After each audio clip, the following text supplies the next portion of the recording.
Muito bom, Raquel. Queria trazer outro destaque com vocês aqui agora, voltando para o olho do furacão aqui da política. Pedir para o pessoal colocar na tela aqui um destaque da Folha de São Paulo, que saiu agora há pouco, falando sobre a TIM, a operadora de telefonia, dizendo que mandou dados do celular do ex-assessor de Bolsonaro, o Felipe Martins, para o STF.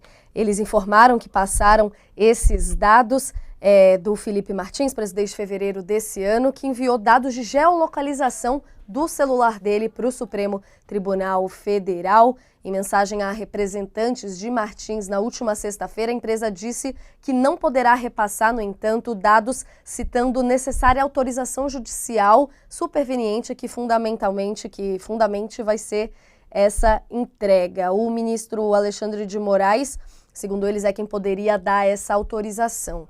A defesa de Martins o acusa de estar sonegando, acusa Moraes de estar sonegando essas e outras informações importantes para levar à soltura dele. Esses dados de geolocalização se referem ao período entre 30 de dezembro de 2022 e 9 de janeiro de 2023. A defesa afirma que Martins estava no Brasil nesse período e que as informações do celular do ex-assessor vão corroborar esse fato. Martins é investigado por seu papel na suposta trama golpista, que teria sido preparado por Bolsonaro depois de perder a eleição de 2022. Moraes afirma que o ex-assessor viajou com o ex-presidente para os Estados Unidos no final daquele ano e, por isso, sua prisão se justificaria, uma vez que ele poderia fugir. Mas como a gente viu então, Josias, os advogados do Martins defendem que ele jamais saiu do Brasil e tem juntado aí provas de compras e trajetos de Uber também dele para reforçar essas provas. Como a possível colaboração aí com dados da TIM poderia ajudar na situação dele, Josias? Natália, esse é um caso em relação ao qual o ministro Alexandre de Moraes precisa ser muito ágil e preciso. Esse personagem, esse Felipe Martins, é um personagem precário, desqualificado, levou essa desqualificação para a assessoria internacional do Palácio do Planalto e as evidências da precariedade do Felipe Martins, elas estão presentes em toda a sua trajetória durante os 4 anos da presidência do Bolsonaro. E ele é um personagem da delação do Mauro Cid. Mauro Cid colocou o Felipe Martins no epicentro do escândalo da tentativa de golpe ao incluí-lo no rol dos participantes da reunião em que o Bolsonaro expôs uma minuta de golpe a comandantes militares. Então, é de todo justificável a presença deste personagem no inquérito, como investigado, sujeito à pena, inclusive de prisão, se ficarem comprovadas as suspeitas relacionadas a ele. Agora, ele está preso neste momento porque o Alexandre de Moraes argumentou que ele fugiu com o Bolsonaro para a Flórida, dias antes da posse do Lula, aquele episódio que todos conhecem, o Bolsonaro se recusou a passar a faixa e foi lá para a terra do Pateta. E o Felipe Martins teria acompanhado o Bolsonaro nesta viagem. E, na interpretação do Alexandre de Moraes, isto daria a ele um caráter de fujão e que, portanto, para evitar uma nova fuga, ele colocou o Felipe Martins atrás das grades. O que argumenta a defesa do Felipe Martins? Que ele estava no Brasil, que não fugiu, que não acompanhou o Bolsonaro nessa viagem aos Estados Unidos. E aí eles tentam reunir evidências que comprovem a presença dele no Brasil nesse período aí de 30 de dezembro a 9 de janeiro, 30 de dezembro de 2022 a 9 de janeiro de 2023.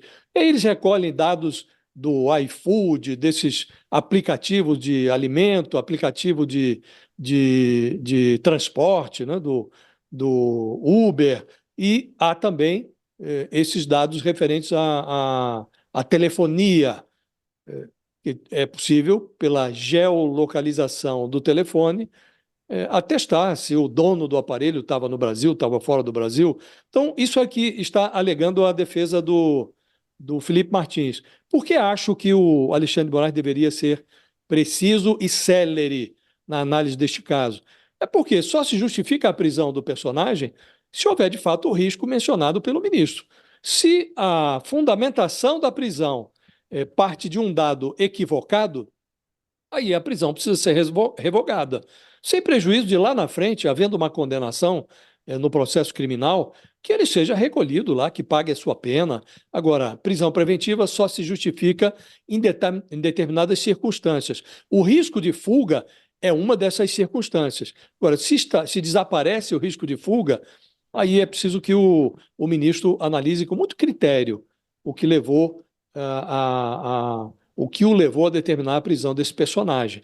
Se é um motivo se o motivo não existe, se o motivo é falso, se o ministro se baseou em dados que não correspondem à realidade, ele deveria rever a sua decisão, Fabio. Ou Natália. Tinha até uma história recente, né, Sakamoto, de que ele teria perdido o passaporte diplomático, que teria esse registro da viagem. Como é que você vê essa nova notícia? Havia uma preocupação, como mesmo colocou Josias, por parte do ministro Alexandre de Moraes, da possibilidade do Felipe Martins se evadir. Ele mesmo, nos autos, fala que não tinha sido encontrado nenhuma saída do Felipe Martins no controle migratório, né? Estava até vendo aqui, né? Ou seja, havia aqui, ó, esse último ponto apontado pela PGR, importante, a localização atual de Felipe Garcia Martins é incerta, uma vez que constou da lista de passageiros que viajaram a bordo do avião presidencial rumo a Orlando. Entretanto, não se verificou o registro de saída do ex-assessor no controle migratório, o que pode indicar que ele tenha se evadido do país para se furtar de eventuais responsabilizações penais. Ou seja, eles já tinham colocado, inclusive, esse ponto, olha, não há registro de saída dele, mas ele ainda estava em localização incerta. O medo de Alexandre de Moraes, eu concordo com o Josias, Alexandre de Moraes tem que dar uma resposta objetiva, clara, deixar muito bem resolvido por que ele mantém o Felipe Martins preso, né, quais são os riscos, né, que ele vê de fuga efetiva, quais são as provas que ele tem disso. É claro que indícios para isso e elementos ele tem vários. Felipe Martins, ele foi sempre uma figura controversa como assessor internacional do ex-presidente Jair Bolsonaro, foi envolvido em casos bizarros, como aquele caso que ele teria feito um símbolo de supremacista branco numa audiência no Senado Federal. Depois ele teria sido responsável por apresentar e cuidar, né, daquela coisa do texto da minuta golpista a Jair Bolsonaro. Né? Então, ou seja, ele tem um papel que é fundamental nesse processo golpista pós-derrota nas eleições. E é claro que ele faz parte do mesmo caldo de bolsonaristas que, quando tiveram uma oportunidade, se escafederam no Brasil. Né? Você tem vários bolsonaristas que foram fundamentais também para fomentar toda a movimentação golpista que fugiram do Brasil e estão longe do acesso, estão na Europa, estão nos Estados Unidos, né? Estão longe do acesso à justiça brasileira. E eu acho que deve pesar também, junto ao STF, o fato de que pessoas que foram condenadas ou que estão sendo julgadas pelo golpismo acabaram se escafedendo para a Argentina e para o Uruguai, né? As levas, né? Uma onda migratória de pessoas quebrando tornozeleira e indo, né? Só que é o seguinte, justiça é justiça. Então, por mais que se houver uma prova, algum elemento de que hoje realmente há um risco grande de que Felipe Martins se evada do Brasil, que o STF coloque, né, e justifique. Por quê? Porque senão vão ficar girando em cima dessa narrativa, falar, olha, é uma prisão ilegal, tudo. É uma pessoa fundamental para entender o processo golpista. É uma pessoa que sim, tem recursos, tem contatos, que inclusive para se evadir. Dois, mas três, é importante que o STF deixe muito claro a razão de estar mantendo qualquer pessoa presa. Isso vale para Felipe Martins, assessor de Bolsonaro, acusado de golpismo. Isso vale para qualquer José e Maria que são presos injustamente na periferia do país. Então, que o STF precisa dar, né, essa justificativa e deixar claro que ainda há esse risco e mostrar provas de que há um risco nesse sentido. Caso contrário, a prisão não se